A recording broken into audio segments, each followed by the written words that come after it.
Taste the Daily. నమస్తే నిన్నల్ని welcome to story board. జమిలీ ఎన్నికలు నిర్వహించడం ఖాయమేనా? ఈ శీతాకాల సమావేశాల్లోనే కేంద్ర ప్రభుత్వం పార్లమెంట్లో బిల్లును ప్రవేశపెట్టబోతోందా? జమిలీ బిల్లును జాయింట్ పార్లమెంటరీ కమిటీకి పంపించి అభిప్రాయాలు సేకరించాలని నిర్ణయించిందా? వన్ నేషన్ వన్ ఎలక్షన్ ప్రతిపాదనలకు రాజకీయ పార్టీలన్నీ అంగీకరిస్తాయా? ఒక దేశం ఒకే ఎన్నికల విధానాన్ని అమలు చేయడం ద్వారా ఎన్నికల ప్రక్రియ అనేది సులభతరం అవుతుందా? ముందస్తు ఎన్నికలు నిర్వహించాలంటే కొన్ని రాష్ట్రాల అసెంబ్లీల గడువును పెంచడమో మరికొన్నింటిని తగ్గించడమో చేయాల్సి ఉంటుంది.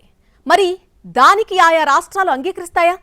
ప్రజాస్వామ్యం మనుగడ సాగించాలంటే ఎప్పుడు అవసరమైతే అప్పుడు ఎన్నికలు నిర్వహించాల్సిందేనా? ఇవాల్టి స్టోరీ బోర్డులో చూద్దాం. దేశ రాజకీయ ముఖ చిత్రం మార్చే జమిలీ ఎన్నికల వైపే కేంద్రం అడుగులు వేస్తోందా? ఒకే దేశం ఒకే ఎన్నికల ప్రతిపాదనలకు వాస్తవ రూపమిచ్చే కసరత్తు వడివడిగా జరుగుతోందా?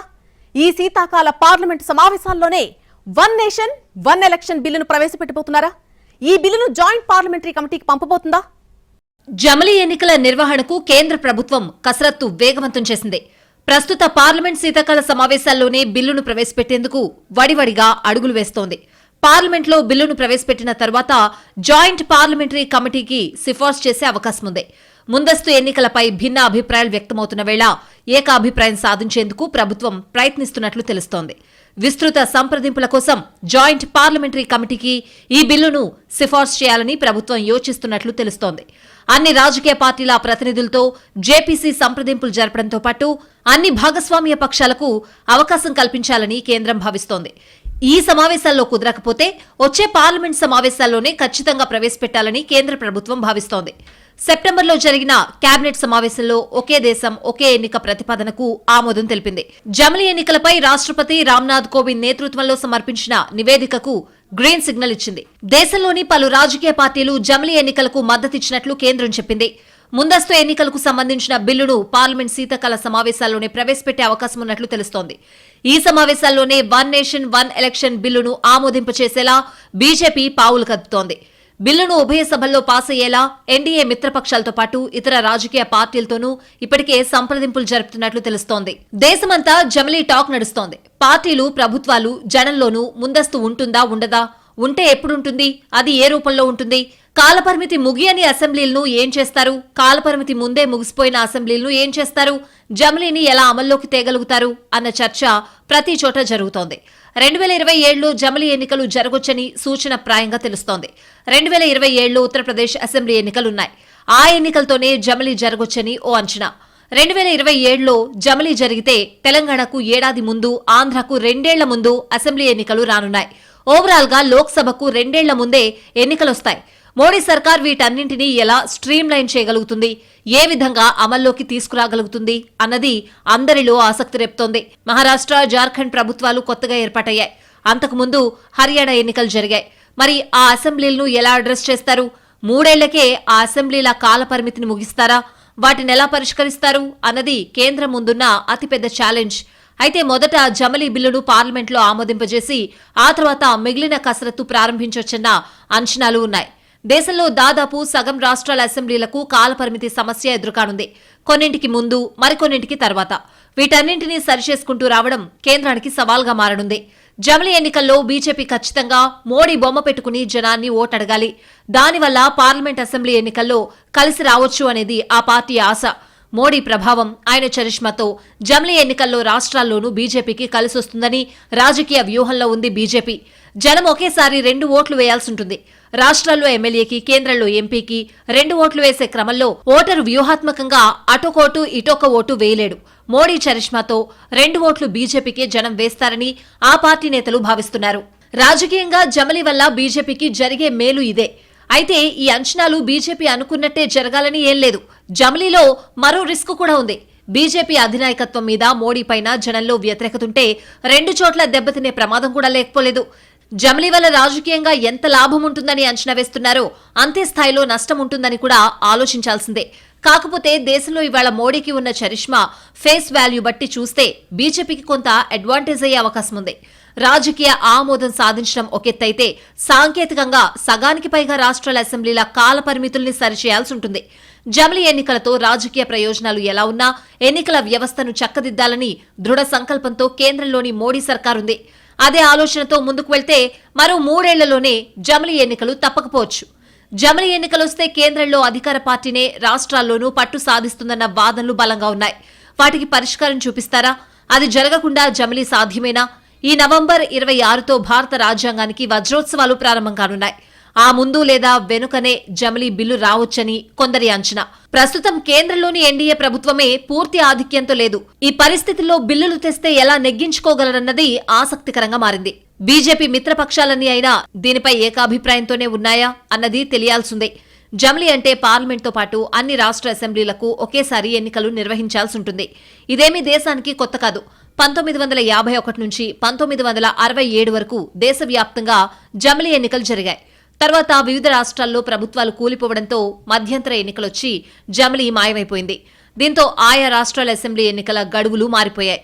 ఒకే దేశం ఒకే ఎన్నిక విధానాన్ని అమలు చేస్తే ప్రతి 15 ఏళ్లకు కేవలం ఈవీఎంల కోసమే 10,000 కోట్లు ఖర్చు చేయాల్సి వస్తుందని తెలిపింది.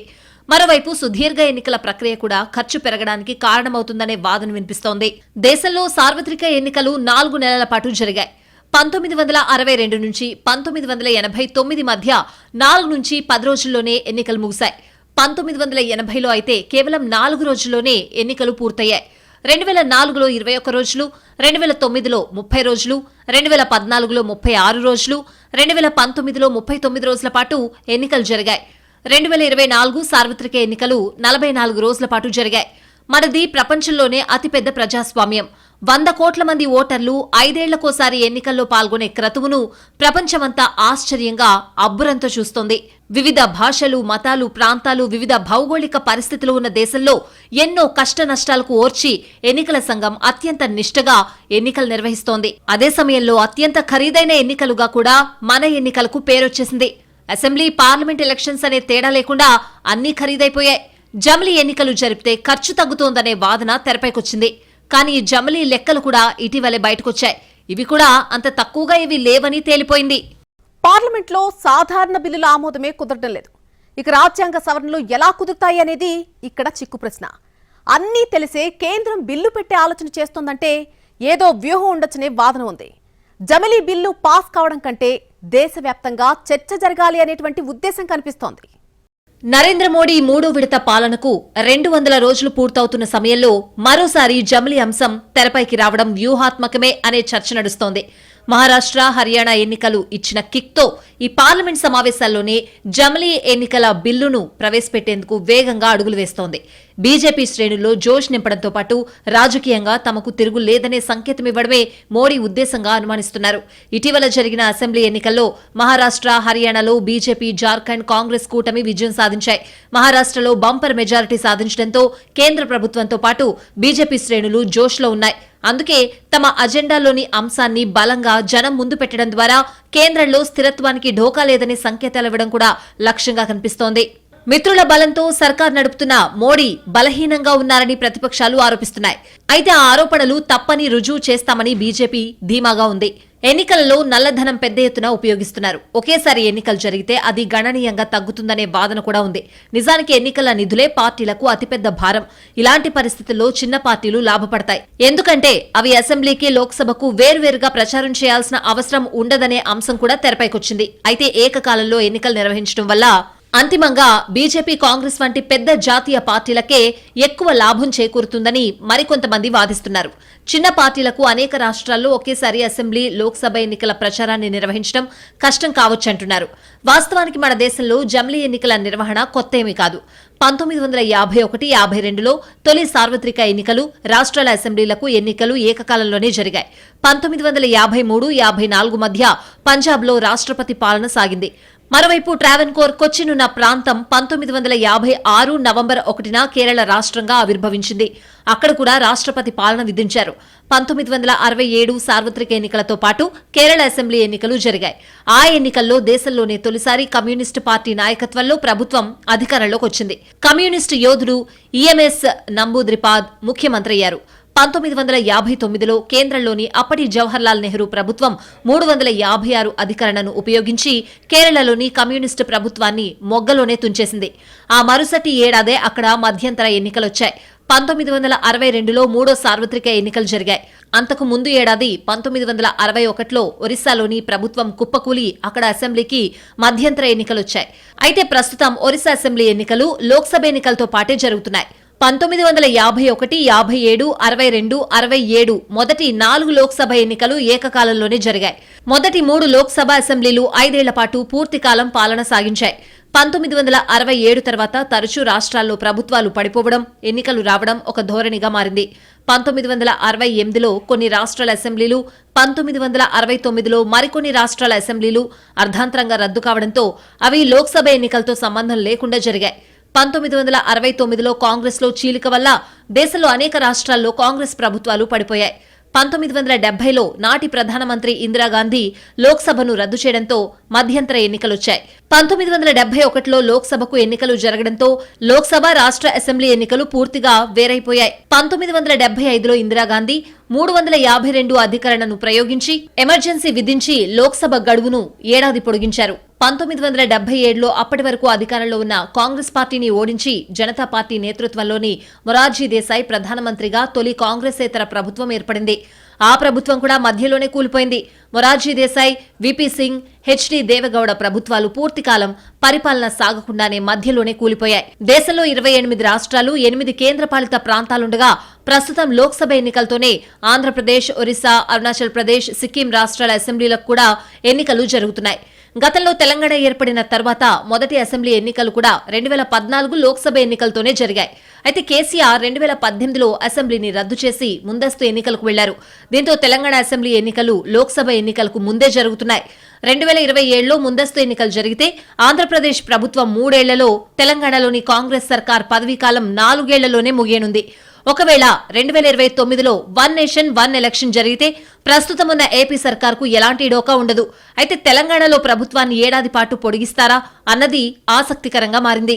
1951, 52లో లోక్సభ ఎన్నికలతో పాటు 90% రాష్ట్రాల అసెంబ్లీలకు ఏకకాలంలోనే ఎన్నికలు జరిగాయి. 1957లో 76% జరగ్గా 1967లో 67%, 2019 నాటికి లోక్సభ ఎన్నికలతో అసెంబ్లీలకు ఎన్నికలు జరిగి రాష్ట్రాల సంఖ్య 15% తగ్గాయి. 4 రాష్ట్రాలు మినహా మిగిలిన 24 రాష్ట్రాల అసెంబ్లీ ఎన్నికలు లోక్సభ ఎన్నికలతో జరగడం లేదు. ఈ రకంగా లోక్సభ, రాష్ట్ర శాసనసభ ఎన్నికలకు మధ్య చాలా వ్యత్యాసం ఉంది. రాజ్యాంగంలో అవిశ్వాస తీర్మానం ప్రస్తావన ఖచ్చితత్వంతో లేదు. లోక్సభ విధి విధానాల్లోని 198వ నిబంధనలో మాత్రమే దాన్ని ప్రస్తావించారు. 50 లేదా అంతకంటే ఎక్కువ మంది చట్టసభ సభ్యులు అవిశ్వాస తీర్మానం ప్రవేశపెట్టొచ్చని నిబంధనలు చెప్తున్నాయి. అవిశ్వాస తీర్మానం నెగ్గితే ప్రభుత్వం గద్దె దిగాల్సుంటుంది. ఏ వర్గము ప్రభుత్వాన్ని ఏర్పాటు చేసే స్థితిలో లేనప్పుడు సభను రద్దు చేసి మధ్యంతర ఎన్నికలు జరపడమే మార్గం. మరి అలాంటి సమస్య తలెత్తకుండా ఉండాలంటే ఏం చేయాలి? దీనిపై 1999లో లా కమిషన్ ఓ సిఫార్సు చేసింది. ఈ మేరకు జర్మనీ రాజ్యాంగాన్ని ఉదహరించింది. జర్మనీలో అవిశ్వాస తీర్మానంతో పాటు విశ్వాస తీర్మానం కూడా ప్రవేశపెడతారు. అంటే ప్రభుత్వంపై అవిశ్వాసం ప్రకటించేవారు ఎవరు నెగ్గుతారో కూడా చెప్పాలి. ఈ 2 తీర్మానాలను సభ ఆమోదించిన తర్వాత అధ్యక్షుడు కొత్త ఛాన్సలర్ను నియమిస్తారు. ప్రభుత్వాలు మారినా 5 ఏళ్ల పాటు సభ కొనసాగుతుంది. అయితే జర్మనీలో అధ్యక్ష పాలన అమల్లో ఉంది. మనది ప్రజాస్వామ్య దేశం. దీంతో ఈ సిఫార్సును పక్కన పెట్టారు. అవిశ్వాస తీర్మానంతో రాష్ట్ర ప్రభుత్వాలు కూలిపోతే జమిలీ ఎన్నికల నెపంతో రాష్ట్రపతి పాలన విధించే అవకాశమూ లేకపోలేదు. ఏకకాల ఎన్నికల విధానం కొనసాగాలంటే లోక్సభ గాని, రాష్ట్ర అసెంబ్లీలు గాని నిర్దిష్ట కాలపరిమితిలోగా రద్దు కాకుండా చూసుకోవాలి. అందుకు అనువుగా రాజ్యాంగంలో సవరణలు తీసుకురావాల్సి ఉంటుంది. ఇప్పుడున్న పరిస్థితుల్లో ఎన్డీఏకు రాజ్యాంగ సవరణలు చేసేంత బలం కూడా లేదు. బలాన్ని కూడగట్టడమూ కష్టమే. ఈ సంగతి తెలిసి మోడీ జమిలీ ప్రస్తావన తెస్తున్నారంటే అది ఖచ్చితంగా వ్యూహాత్మకమే అంటున్నారు విశ్లేషకులు. పైగా జమిలీ జరిగితే 77% ఓటర్లు ఒకే పార్టీకి ఓటేసే అవకాశం ఉందనే అధ్యయనం అన్ని పార్టీల్లోనూ గుబులు రేపుతోంది. అప్పుడు కేంద్రంలో మెజారిటీ రాష్ట్రాల్లో ఏక పార్టీ పాలనకు మార్గం సుగమం కావచ్చు. పైగా జాతీయ అంశాల హోరులో ప్రాంతీయ అంశాలు పక్కకి పోతాయనే వాదనను కొట్టిపారేయడానికి లేదు. మొత్తం మీద జమిలీ విషయంలో సానుకూలతలు, ప్రతికూలతలేంటో ఓ క్లారిటీ వచ్చింది. ఇక విస్తృత చర్చ జరిగితే ఏకాభిప్రాయం వస్తుందా, లేకపోతే అందరికీ ఆమోదయోగ్యమైన కొత్త నిబంధనలు తీసుకొస్తారా అనేది చూడాల్సిందే. జమిలీకున్న అనుకూలతలపైనే ఫోకస్ పెట్టిన కేంద్రం ఇప్పటికే ఒక డ్రాఫ్ట్ రెడీ చేసిందని చెప్తున్నారు. అనుకూల, ప్రతికూల వాదనలు ఎలా ఉన్నా సరే జమిలీ ఎన్నికల సాధ్యంపై మోడీ ప్రభుత్వం ముందు బోల్డ్ అని సవాళ్లున్నాయి. దేశవ్యాప్తంగా ఒకేసారి పార్లమెంటుతో పాటు రాష్ట్రాల అసెంబ్లీలకు కూడా ఎన్నికలు నిర్వహించాలంటే 6 రాజ్యాంగ సవరణలు చేయాల్సి ఉంటుంది. మిత్రపక్షాలతో నడుస్తున్న కేంద్రంతో అది సాధ్యమవుతుందా అన్న ప్రశ్నలు వినిపిస్తున్నాయి. ఏటా ఎక్కడో చోట ఎన్నికలు జరగడం, పాలన స్తంభించిపోవడం కేంద్ర ప్రభుత్వంతో పాటు ఎన్నికల సంఘానికి తలనొప్పిగా మారుతోంది. అదే 5 ఏళ్లకోసారి అన్ని ఎన్నికలు జరిగితే ఒక్కసారితో పనైపోతుంది. ఇది జమిలీపై కేంద్ర ప్రభుత్వానికున్న ప్రాథమిక ఆలోచన. ఈ ఆలోచనను కాషాయ పార్టీ బలంగా ప్రచారంలోకి తీసుకొచ్చింది. నరేంద్ర మోడీ తొలిసారి ప్రధానైనప్పటి నుంచి జమిలీ మాట వినిపిస్తూనే ఉంది. కానీ ఎప్పటికప్పుడు ప్రస్తావన వస్తూనే ఉంది, కానీ ఇప్పటి వరకు అమలైతే జరగలేదు. అయితే 2014 నుంచి 19 వరకు ఆ 5 ఏళ్లలో జమిలీ ప్రస్తావనకే పరిమితమైన మోడీ సర్కార్ 2019 తర్వాత పెరిగిన బలాన్ని చూసుకుని అడుగు ముందుకేసింది. లా కమిషన్ జమిలీకి అనుకూలంగా సిఫార్సులు చేసింది. చివరకు 2022లోనే జమిలీ ఎన్నికలు జరుగుతాయనే చర్చ కూడా వచ్చింది. కానీ ఇప్పటికిప్పుడు అమలు సాధ్యం కాదని ఆలోచించిన మోడీ సర్కార్ మళ్లీ ఎన్నికల ముందు రామ్నాథ్ కోవింద్ కమిటీ వేసింది. వివిధ పార్టీల అభిప్రాయ సేకరణ చేసిన కోవింద్ కమిటీ జమిలీకి జై కొట్టింది. అన్ని పార్టీలు అనుకూలమేనని చెప్పింది. మోడీ చెప్పినట్టుగా మొన్నటి ఎన్నికల్లో బీజేపీకి 400 సీట్లు దాటుంటే ఈ పార్టీకి జమిలీపై క్లారిటీ వచ్చి ఉండేదనే అభిప్రాయాలున్నాయి. కానీ మెజారిటీ తగ్గినా కూటమి స్థిరంగానే ఉందనే సంకేతాలు కనిపిస్తున్నాయి. దీంతో మోడీ నోట మరోసారి జమిలీ మాట వినిపించింది. మొన్న ఎర్రకోటపై నుంచి స్వాతంత్ర్య దినోత్సవ ప్రసంగం చేసిన మోడీ ఒకే దేశం ఒకే ఎన్నికను ప్రస్తావించడంతో పాటు దాని అనుకూలతల గురించి కూడా చెప్పారు. ఈ పార్లమెంట్ సమావేశాల్లోనే బిల్లును ప్రవేశపెడతామన్నారు. సరిగ్గా మోడీ 3వ విడత పాలనకు 150 రోజులు పూర్తవుతున్న సమయంలో మరోసారి జమిలీ అంశం తెరపైకి రావడం వ్యూహాత్మకమేనని చర్చ రాజకీయ వర్గాల్లో నడుస్తోంది. బీజేపీ శ్రేణుల్లో జోష్ నింపడంతో పాటు రాజకీయంగా తమకు తిరుగు లేదనే సంకేతం ఇవ్వడమే మోడీ ఉద్దేశమని అంటున్నారు. త్వరలో 2 రాష్ట్రాల ఎన్నికలు జరగనుండటంతో తమ అజెండాలోని అంశాన్ని బలంగా జనం ముందు పెట్టడం ద్వారా కేంద్రంలో స్థిరత్వానికి ఢోకా లేదనే సంకేతాలు ఇవ్వడమే లక్ష్యంగా కనిపిస్తోంది. మిత్రుల బలంతో సర్కార్ నడుపుతున్న మోడీ బలహీనంగా ఉన్నారని ప్రతిపక్షాలు ఆరోపిస్తున్నాయి. అయితే ఆ ఆరోపణల్ని తప్పని రుజువు చేస్తామని బీజేపీ ధీమాగా ఉంది. ఇప్పటికే కేంద్రం జమిలీకి డ్రాఫ్ట్ రెడీ చేసిందని కూడా ప్రచారం జరుగుతోంది. జమిలీ అమలు అంత తేలిక కాదనే వాదన కూడా మరోసారి ఊపందుకుంది. ఒకవేళ 2027లో జమిలీ జరపాల్సొస్తే ప్రధానంగా కొన్ని చిక్కులు ఉంటాయని, వాటిని దాటడం అంత తేలిక కాదని నిపుణులు చెప్తున్నారు. 2027లో 7 రాష్ట్రాల ఎన్నికలు జరగాల్సింది. మరి జమిలీ కోసం వాటిని మరో 2 ఏళ్లు పొడిగించడం కుదురుతుందా అనేది పెద్ద ప్రశ్న. అంటే 7 ఏళ్ల కాల వ్యవధి ప్రభుత్వాలు ఉండాలి. అసలు రాజ్యాంగం ప్రకారం 5 ఏళ్ల తర్వాత ఎట్టి పరిస్థితుల్లో ఎన్నికలు జరపాల్సిందే. మరి ఈ గండం ఎలా దాటుతారు అనేది మొదటి ప్రశ్న. అలాగే ఇప్పుడు త్వరలో ఎన్నికలు జరిగే 2 రాష్ట్రాల ఎన్నికల్ని నిర్ణీత కాల వ్యవధిలో కాకుండా ముందుకు జరపాల్సి ఉంటుంది. రాజ్యాంగం ప్రకారం ఇది కూడా కుదిరే పని కాదు. మరి దీనికి ఏం చేస్తారు అనే విషయం ముందు తేలాలి. అదే సమయంలో ఒకవేళ జమిలీ ఎన్నికలు జరిగినా మళ్లీ 5 ఏళ్ల దాకా ప్రభుత్వాలు కొనసాగుతాయనే గ్యారంటీ ఏవీ ఉండదు. మధ్యలో సంక్షోభాలొస్తే, సర్కార్ పడిపోతే ఏం చేస్తారు?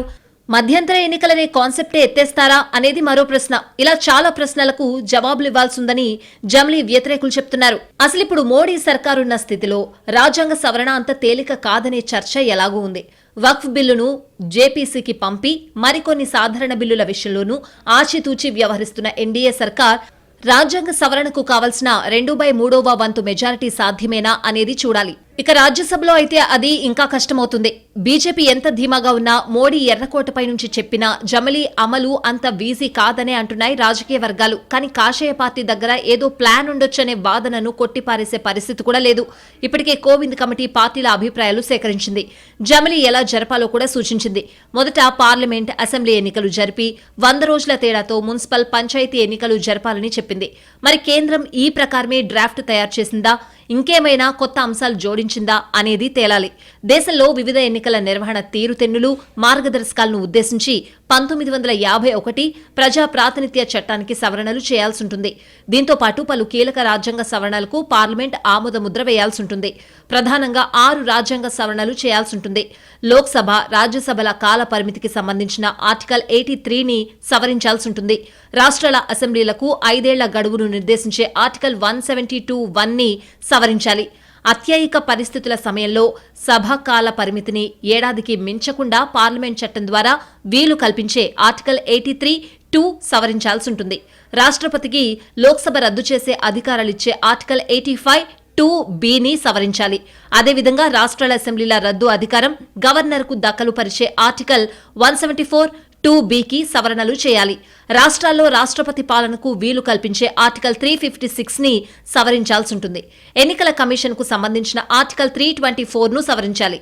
ఈ రాజ్యాంగ సవరణలను పార్లమెంట్లో 2/3 మెజారిటీతో ఆమోదించాలి. జమిలీ ఎన్నికలకు సంబంధించి రాజ్యాంగ సవరణలతో కూడిన బిల్లును పార్లమెంటు ఉభయ సభలు కనీసం 67% సానుకూల ఓట్లతో ఆమోదించాల్సి ఉంటుంది. అంతేకాకుండా ఎన్నికల అంశం ఉమ్మడి జాబితాలో ఉన్న తరుణంలో ఈ బిల్లుకు దేశంలోని కనీసం సగం రాష్ట్రాల అసెంబ్లీలు ఆమోద ముద్ర వేయాలి. అంటే 543 స్థానాలున్న లోక్సభలో కనీసం 67% అంటే 362 మంది ఎంపీలు ఈ బిల్లుకు అనుకూలంగా ఓటు వేయాలి. దీంతో పాటు రాజ్యసభలో 245 సీట్లలో 67% అంటే 164 మంది ఎంపీలు ఈ బిల్లును సమర్థించాలి. దీనికి తోడు కనీసం 14 రాష్ట్ర అసెంబ్లీలు బిల్లును ఆమోదించాల్సిన అవసరం ఉంది. ప్రపంచంలోని కొన్ని దేశాలు ఆయా దేశాల పరిస్థితుల తరుణంలో జమిలీ ఎన్నికలు నిర్వహిస్తున్నాయి. మెజారిటీ ప్రజాస్వామ్య దేశాలు మాత్రం జమిలీకి దూరంగా ఉన్నాయి. సౌత్ ఆఫ్రికా, స్వీడన్, బెల్జియం దేశాల్లో జమిలీ ఎన్నికలు జరుగుతున్నాయి. అయితే ఆయా దేశాలను మన దేశంతో పోల్చలేం. ఇవి 1 కోటి జనాభా కలిగి ఉన్న దేశాలు. తమిళనాడు జనాభా 8 కోట్లు, ఉత్తరప్రదేశ్ జనాభా 13 కోట్లు. దేశంలో చాలా రాష్ట్రాలతో పోలిస్తే తక్కువ జనాభా గల దేశాలతో పోల్చుకుని జమిలీ అమలు చేయడం సాధ్యం కాదనే చర్చ కూడా జరుగుతోంది. అయితే మిత్రులతో ఇబ్బందులు లేవని ఖచ్చితంగా అనుకున్నది చేసి తీరుతామనేది కమల్నాథులు స్పష్టం చేస్తున్నారు.